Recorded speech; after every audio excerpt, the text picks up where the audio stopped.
Bom dia, moçada. Tudo bem com vocês? Eu sou a professora Cláudia Matias. Hoje será a nossa primeira videoaula do 5º ano. Para começar, eu quero mandar um beijo muito especial para os meus alunos e um abraço bem carinhoso para você que está aí do outro lado, esperando a nossa aula começar. Vamos lá?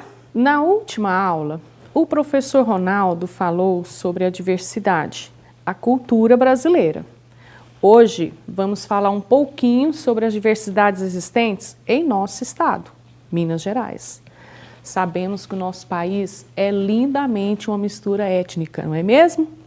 Porque ele é formado de pessoas de diferentes origens, como os europeus, os africanos e os indígenas. E aqui no nosso estado não é diferente. Imagina se fôssemos viajar por todo o estado de Minas Gerais, passando por todas as cidades. Provavelmente encontraríamos pessoas bem diferentes, de diferentes origens, com características e jeitos de ser bem diferentes uns dos outros, não é mesmo?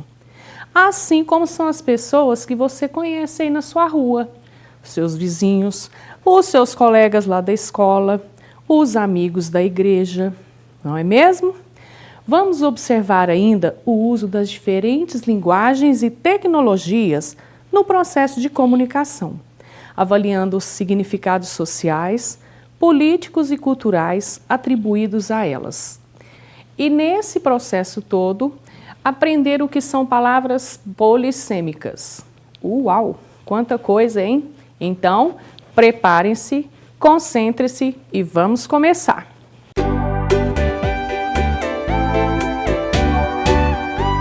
Você aí de casa, já ouviu falar da lenda do Saci Pererê? Conhece alguém que gosta de dançar um forró?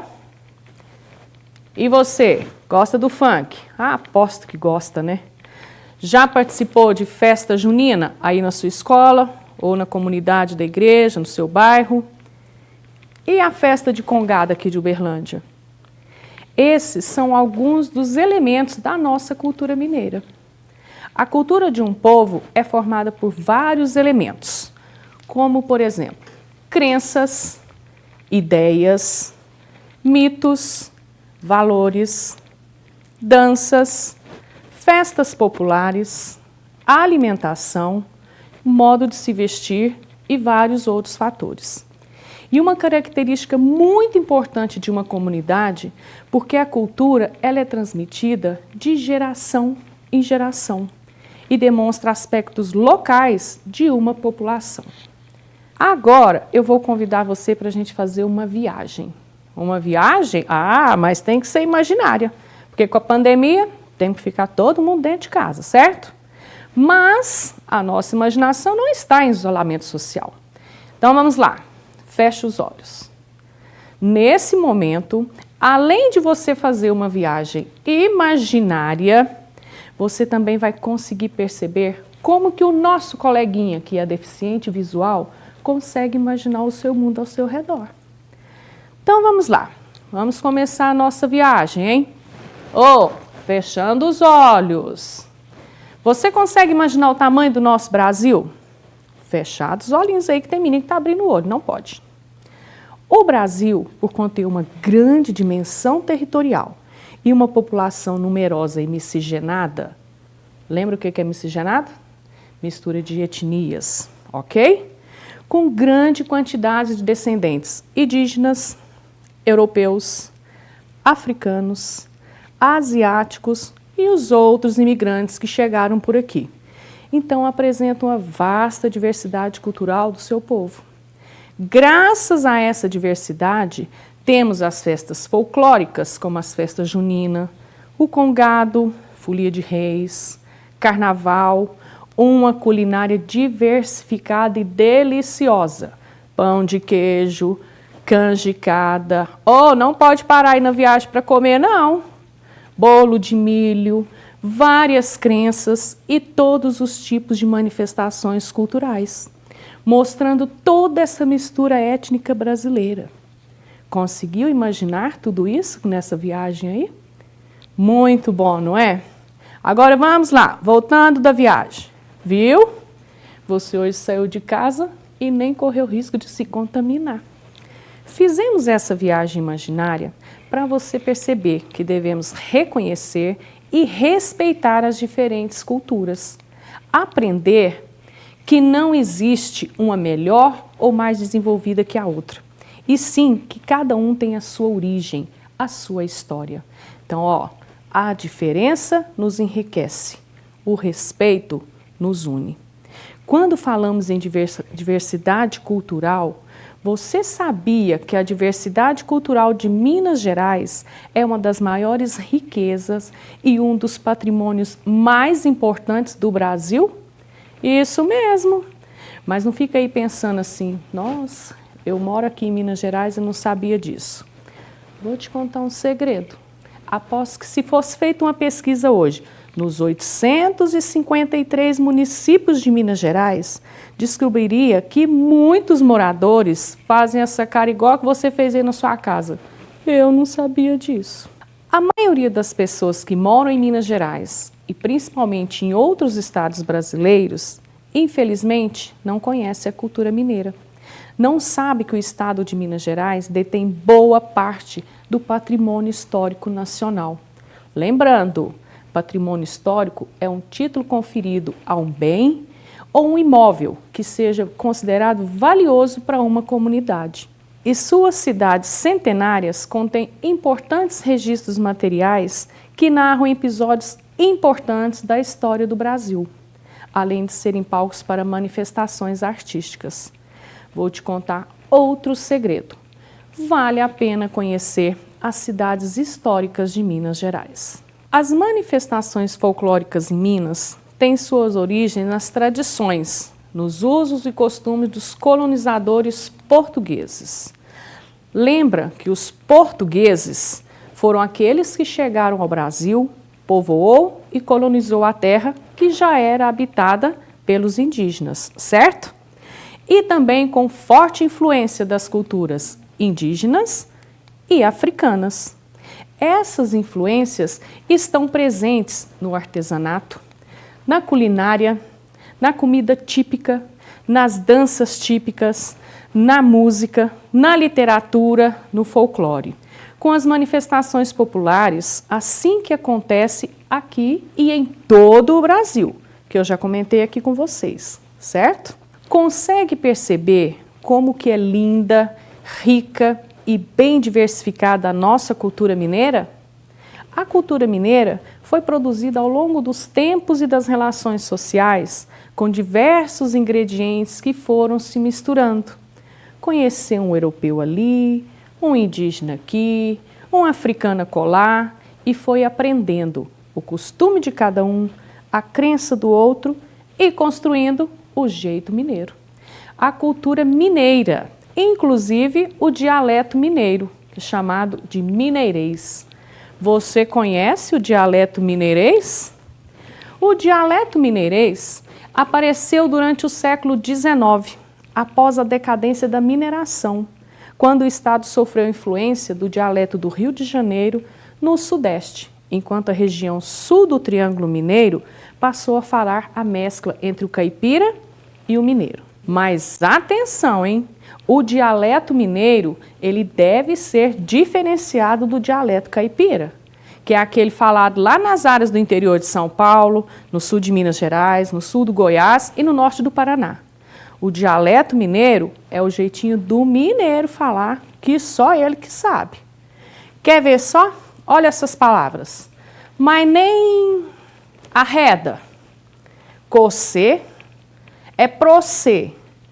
Bora, embora, embora. Bora-se embora. É mesmo? Já acabou? Pouquinho? Olha aqui. Mide pipoca. Uai, tô pelejando. Dá um cadinho. Você tá boa? Tá vendo? Agora presta atenção neste texto. Se você conseguir ler, você é mineiro. Sábado passado era 7 de setembro. Tava eu lá em casa na cozinha tomando pinga com mel, cozinhando 1 quilo de carne com molho de tomate, para fazer uma macarronada com frango assado. Caí de susto quando ouvi um barulho vindo de dentro do forno, parecendo um tiro de guerra. A receita mandou pôr milho de pipoca dentro da galinha para assar. O forno esquentou, o misturou e a galinha explodiu. Minha Nossa Senhora, fiquei branco que nem um litro de leite. Doido demais, quase caí dentro da pia. Fiquei sem saber de onde que eu vim, para onde que eu vou, onde que eu tô. Olha para você ver. Você conseguiu ler esse texto? Se você conseguiu, você é mineiro. Parabéns para você. Parabéns. Orgulhe-se de ser mineiro, de viver em Minas Gerais. Este estado tão lindo e com a cultura riquíssima. Vale a pena ser visitada. Conhecida por todos os mineiros e brasileiros. Esse texto aí desse mineiro, eu vou pedir para colocar lá nas atividades do portal, aí você vai escrever para mim na linguagem formal, ok? Vamos aproveitar aí essa fala sobre o mineirês e vamos fazer a seguinte reflexão. A linguagem e as tecnologias que usamos hoje em dia, no nosso cotidiano, aí igual lá na sua casa, aí na sua casa, lá na escola, você acha que era assim desde o começo do mundo? Você acha que antigamente existia o videogame aí? E o celular? Não mesmo, né? Pois bem, tente imaginar como que o homem primitivo fazia para se comunicar. Como é que eles faziam para explicar que encontrou uma caça? Como é que ia falar, determinar o que seria conversar um com o outro? Tudo o que sabemos pela cultura, os livros, os filmes, é que esses homens primitivos emitiam grunhidos, gritava e gesticulava. Juan Bordenave, um escritor comunicador paraguaio, que viveu no Rio de Janeiro até falecer em 2012, disse no seu livro O que é Comunicação, que até hoje os estudiosos não chegaram a nenhuma conclusão a respeito da comunicação entre os homens primitivos. Não se sabe se eles começaram a comunicar entre si por gritos, grunhidos ou por gestos, mas sabe que eles conseguiam associar os gestos e sons para designar um objeto ou uma determinada ação. Foi surgindo assim o signo e a significação, que é o uso social dos signos linguísticos que nós conhecemos hoje, as palavras. Conforme o homem foi inventando os signos, foi surgindo a necessidade de que houvesse um processo para combinar entre si. Imagina se cada um inventasse um símbolo e uma palavra para ser uma palavra. Ia ficar tudo desordenado. A comunicação ia ser muito difícil. Segundo Bordenave, essa combinação foi que deu origem à linguagem. Com a linguagem, diversas formas de comunicação foram inventadas pelo ser humano. O modo como nos comunicamos hoje é muito diferente da maneira como os nossos antepassados se comunicavam. Por exemplo, a carta. A carta antes eram entregues pelo correio. Antes de ser entregue pelos correios, eram levadas pelos mensageiros. O telefone foi inventado no século XIX. O celular, que chamava-se inicialmente telefone móvel sem fios, começou a ser desenvolvido na década de 1940 e se tornou popular na década de 1970. Isso para a elite, né, moçada? O povo da alta sociedade. Internet? A internet só se tornou rede mundial de troca de informações que nós conhecemos hoje em 1990. Você consegue perceber que com o passar do tempo, a comunicação foi ganhando contornos mais evoluídos e ela foi ficando mais clara e mais rápida? Sorte a nossa, não é mesmo? De acordo com os estudos realizados há 3000 a.C., os egípcios usavam as gravuras e desenhos para representar sua cultura. Atualmente, é muito comum o uso de símbolos na comunicação. Alguns símbolos podem ser compreendidos por diferentes povos, independentemente do idioma falado por eles. Por isso, os símbolos são muito utilizados para substituir avisos, comunicados e proibições por escrito. Essa maneira de se comunicar também é utilizada em redes sociais e aplicativos de trocas de mensagem. Quer ver só? Os emojis, por exemplo, serve tanto para representar objetos como para demonstrar emoções por meio das chamadas carinhas. Aposto que você usa demais esses emojis quando está conversando com seus amigos no Zap, não é verdade? Assim como eu sei que se você viajar para um outro país e se deparar com esse símbolo ou com esse, você sabe muito bem o que significa, mesmo sem saber falar o idioma do país que você está visitando, não é mesmo? Falando em idioma, você sabia que estima-se que existam mais de 6.000 idiomas diferentes no mundo? Isso mesmo, gente, 6.000 idiomas. E o mais falado é o mandarim, língua oficial da China, o idioma mais falado do mundo. Olha só como é o alfabeto deles, só para vocês imaginarem a escrita, né? Esse idioma. O segundo mais falado é o hindi, que é o idioma oficial da Índia. Vejam só como é o alfabeto deles. Bem complicado para a gente olhar que não conhece, não é? O inglês é a língua mais popular do mundo. Do you speak English? E o português é o idioma oficial do Brasil e o 7º mais falado no mundo. E você sabia que o português é o idioma oficial do Brasil, mas não é o único falado no país? Segundo o censo 2010 do IBGE, o que significa IBGE mesmo, moçada? Instituto Brasileiro de Geografia e Estatística. Esse instituto, ele faz pesquisa pelo Brasil para coletar dados sobre alguns assuntos. Nesse caso aqui, eles fizeram a pesquisa e constataram que 274 idiomas indígenas são falados no Brasil.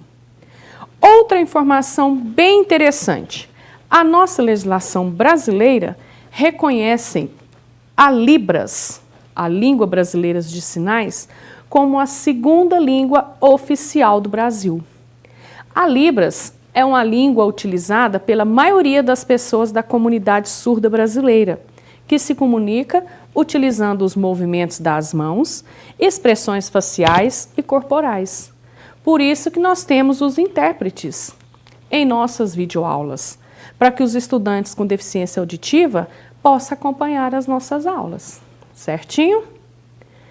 É possível perceber que a linguagem sofreu mudanças ao longo do tempo, principalmente com a evolução da informática. O avanço tecnológico traz diversas novidades, não apenas para os meios de comunicação, mas também para a linguagem. E com toda essa evolução na linguagem, na tecnologia, podemos conhecer mais minuciosamente a diversidade do nosso Brasil, do nosso estado e do nosso município. Mas não podemos esquecer a escrita correta das palavras. Falo muito isso com vocês, moçada. A evolução tecnológica na sociedade atual pode ser considerada a 3ª grande transformação global na história da humanidade. Está presente em todos os campos de conhecimento e desenvolvimento. E sendo assim, torna-se impossível não perceber a forte influência dela no nosso dia a dia. A tecnologia mudou o nosso jeito de viver, não é mesmo? Podemos conversar com alguém em outra cidade, outro país, como se estivesse pertinho, através do celular, do notebook, do tablet, tudo rapidinho. A velocidade com que as coisas acontecem ou precisam acontecer não nos permite utilizar os termos corretos. É mais fácil e rápido escrever de qualquer jeito, ao invés de perder tempo pesquisando qual a forma correta de se escrever. Sabemos que a língua portuguesa é complexa, cheia de regras. Regras que, com a tecnologia, estão sendo esquecidas, deixadas de lado. Mas é preciso ficarmos atentos ao contexto, ok? Eu escrevo mineiro ou mineiro? Hotel ou hotel? Na hora de escrever no Zap, conversando com seus amigos, vocês com certeza escrevem de qualquer jeito. Tudo bem de eu ir lá e escrever lá, ó, beleza, no Zap. Mas, na hora de fazer uma prova, eu posso ir lá e escrever beleza desse jeito? Não é adequado, né, moçada?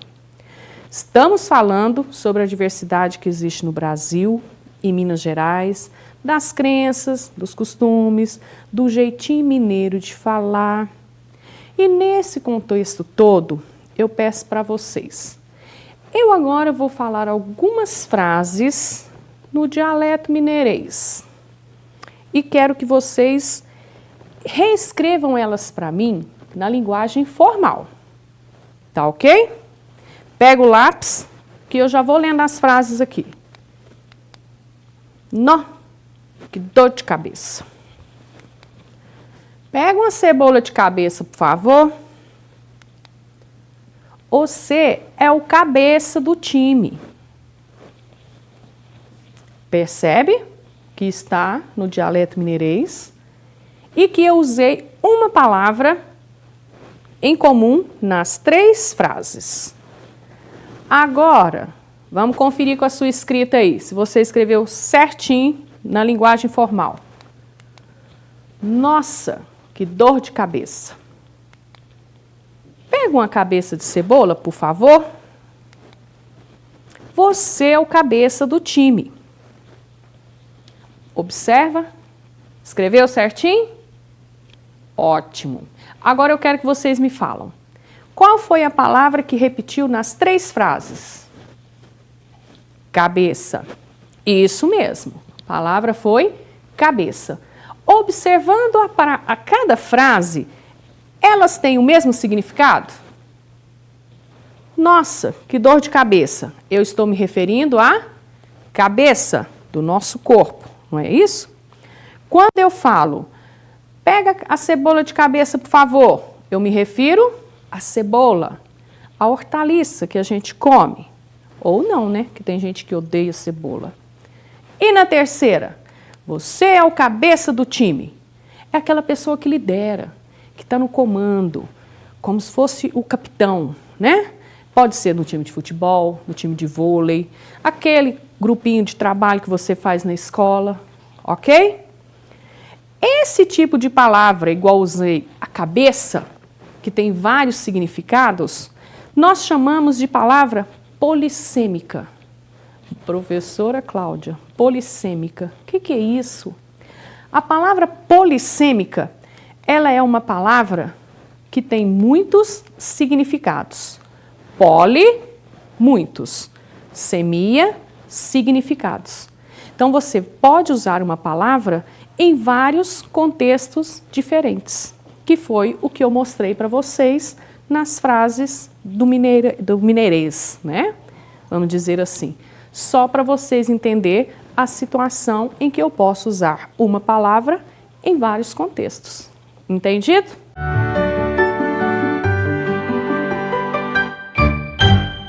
Então, já estamos encerrando a nossa aula. Espero que você tenha conseguido acompanhar toda a minha explicação e percebido que hoje nós falamos sobre a cultura mineira e a diversidade que existe no Brasil e em Minas Gerais. A importância de respeitar o costume e o jeito de viver e de falar de cada um, porque cada pessoa vive de acordo com a sua história de origem. Lembramos que com a evolução da linguagem e da tecnologia, a vida foi se transformando, se tornando mais prática e mais rápida, não é mesmo? E que com toda essa evolução na linguagem, no uso dos símbolos e emojis, temos que estar sempre atentos em escrever de maneira correta. Porque sabemos que no dia a dia falamos com os amigos, com o pessoal de casa, usando a linguagem informal, o mineirês. Mas na hora de fazer uma produção de texto, escrever um e-mail reivindicando algo para alguém ou para uma empresa, nós temos que usar a linguagem formal, a escrita correta, de acordo com as normas da língua portuguesa. E descobrimos que existem palavras polissêmicas. Não é palavrão não, é uma palavra que tem muitos significados e podem ser usadas em vários contextos, ok? Tudo tranquilo? Então por hoje é só. Não esqueçam de acessar o portal Escola em Casa, fazer as atividades do portal e também as atividades que são feitas lá na escola, ok? Façam tudo com muito capricho. Um beijão para cada um de vocês e até a nossa próxima aula. Tchau, tchau!